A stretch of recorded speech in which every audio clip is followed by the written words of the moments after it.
Janet Christian. Welcome to my pottery studio in the gorgeous Mondevere Mountains near Valencia, Spain.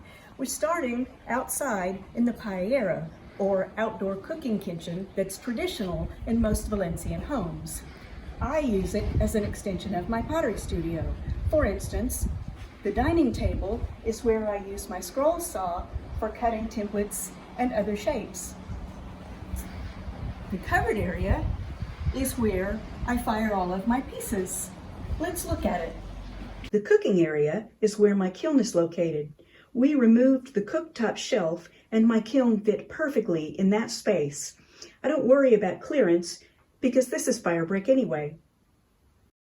I use the counter to the left of the kiln for loading and unloading. My studio sink is to the right, and it even has hot water. This rack is where I store kiln equipment, such as posts, stilts, and shelves. Now I'd like to give you a tour of my actual studio. Welcome to my studio. My studio isn't large. It measures 11 by 14, but I have literally used every square inch of space, as you'll see. I don't throw, I only hand build, so everything here is dedicated to that endeavor. Let me show you. Let's start behind the door. On the wall is my Bailey extruder. On the rack below the extruder are all of the dies and the tools I need to use it. Also on that rack are Valencian style Spanish tile examples. The metal can holds my scrap clay in water waiting for recycling. These are my baker's racks that I use to hold the pieces I'm working on. The left rack is for bisqueware, glazed and unglazed. The right rack is for greenware in various stages of drying. On top of the baker's racks is various storage, including the bowls and the foam squares I use for making shapes. On the rest of this wall is storage for things for making texture, supporting wet pieces, and a variety of other uses. This cabinet holds all of my cookie cutters, and each cabinet is sorted by type of cutter. All little drawers hold presses, fondant molds, more texture tools, rollers. I even have napkin rings because they have texture on them, little mats. I have silicone mats up here that I can use to roll out a whole slab of one texture. Up top are things I use for making larger shapes. Most of this is just giant PVC pipe. Here I have pieces of foam in a wide variety of shapes and sizes that I use to support pieces that are still wet.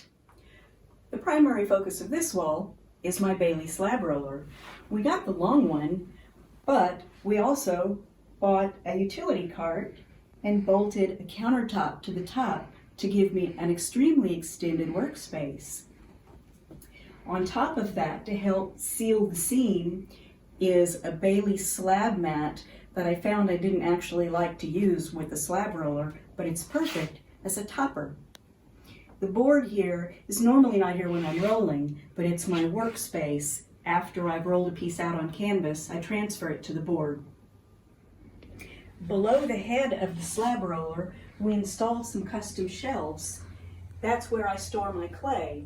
It's convenient to the slab roller and out of the way.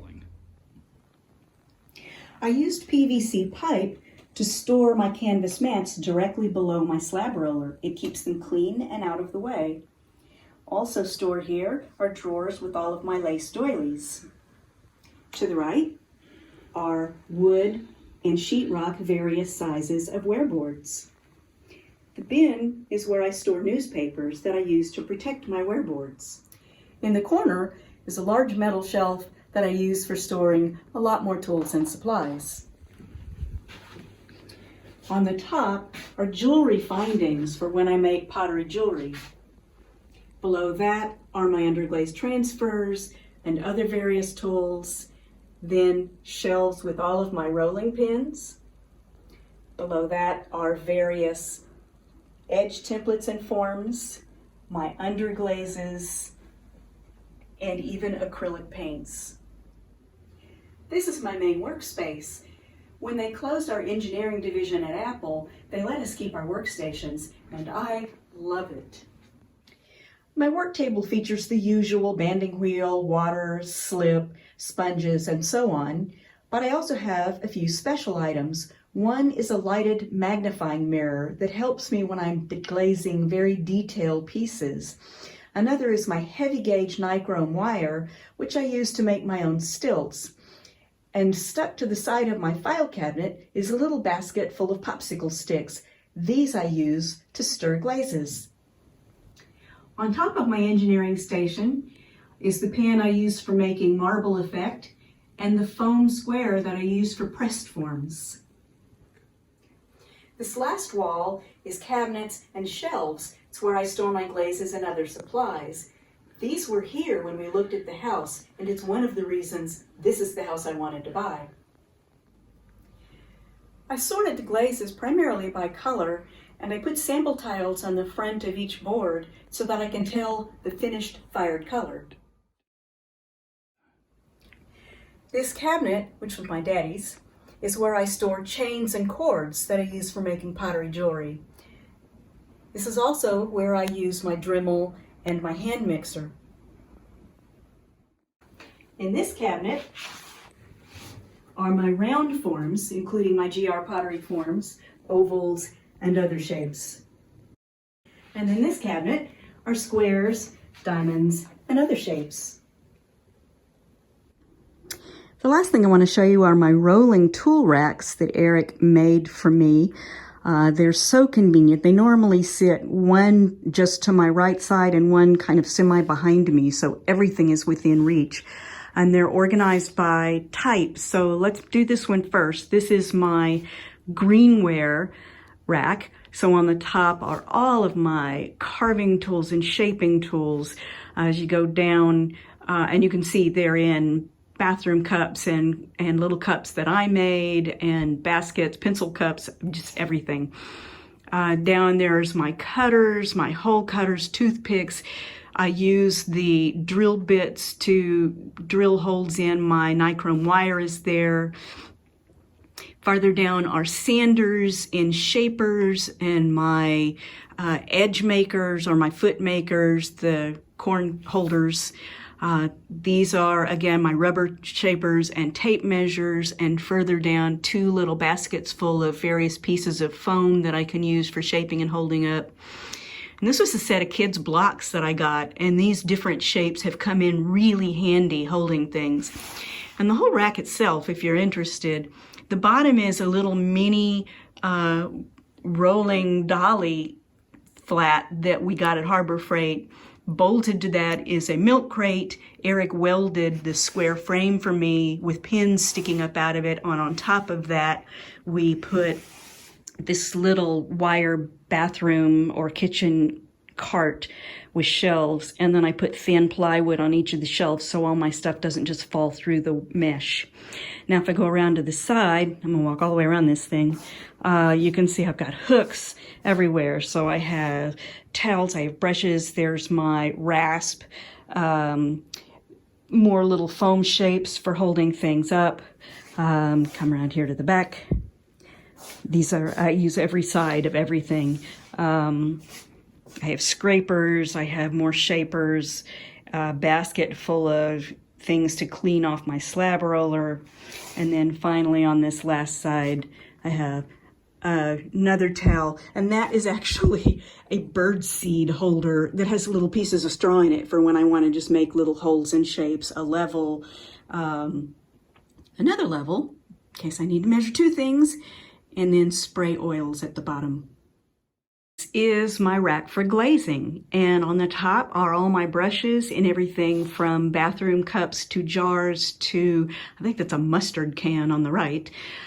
These are my little paint cups and palettes and holders. Farther down is sponges and chopsticks that I use actually for stirring glazes. That brush on the right that I keep clean so I can brush crumbs off of pieces. Makeup sponges that are great for detail cleaning. They're so smooth and they have little pointy edges. My wax resistant sponges for that. And then all the way on the bottom are bigger cups for when I'm pouring glazes or just need kind of a little holding pan. On the right of this one I've got my color wheel mounted here, and that is actually an old piece of a laptop cover that the wheel is mounted to. Be creative. You'll find all kinds of uses for things. A little basket of texture sponges. That's my thing for making dots. Pliers for opening jars that are tight, and tape measures. Another towel. You can never have too many towels in your pottery studio. A cleanup little whisk broom, and then I think that's all I have on the back. And then down here to the right side again. These are where I keep all of my sumi brushes because they're supposed to hang and they all have hooks. So I just put push pins on the end of the little shelf board and they all hang there. And then more cleanup sponges and all the little cups I can use when I want more, a larger quantity of glaze in various little baskets and things, all the way to the bottom where I even have Dixie cups. This is where my 2 rolling racks normally stay. They take advantage of the open floor space, and all of my tools are easily at hand. Now, if you're wondering where I keep my finished pieces, since there obviously aren't any in here, I'll show you. We installed these 2 plastic garden sheds here outside of my studio. That's my studio window right there. This is where I keep all of my finished pieces. Let me show you what's inside. Each garden cabinet only came with 3 shelves. We added a total of 6 more wooden ones. Even so, these cabinets are getting really full.